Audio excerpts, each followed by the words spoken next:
A severe health crisis in the Latin American country one might least have expected. One Chilean is dying from COVID-19 every 15 minutes, and critical care units are overflowing. Dr. Sebastian Ugarte runs the ICU at Santiago's INDISA clinic and takes us to see for ourselves that every bed is occupied, even though the number of critical care units nearly doubled this week. People over 70, most of whom have already been vaccinated, have almost disappeared from our emergency rooms. Now we have younger patients, but some gravely ill.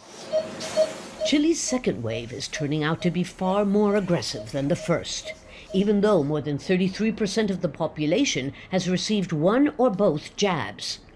These people are among the tens of thousands of Chileans who are queuing at this hour for their coronavirus vaccine. And while Chile is a world leader in terms of the percentage of the population that has already been inoculated, health officials warn it will not make much difference, at least not for some time. In order for herd immunity to be effective, 80% of Chileans must be fully vaccinated, and that won't happen for another 3 months. Our duty is to make the vaccine available to everyone, free of charge, and to convince you all that it's effective and safe. Back at the hospital, doctors and nurses concede they're exhausted. 30% of staff are on medical leave from illness or stress, and they're more difficult to replace than a bed or respirator. We caught our breath between the first and second wave, but the patient load never dropped enough to really let us recover.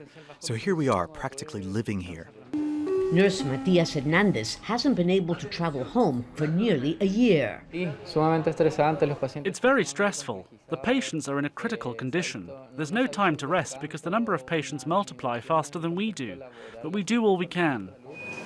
While Chileans suffering from pandemic burnout have clearly let down their guard, Dr. Ugarte is one of many who questions the government's overall pandemic strategy. The strategy was not to suppress the pandemic, but to contain it. A delicate balance in which flexibility and easing restrictions had led to thousands of new patients despite the inoculation.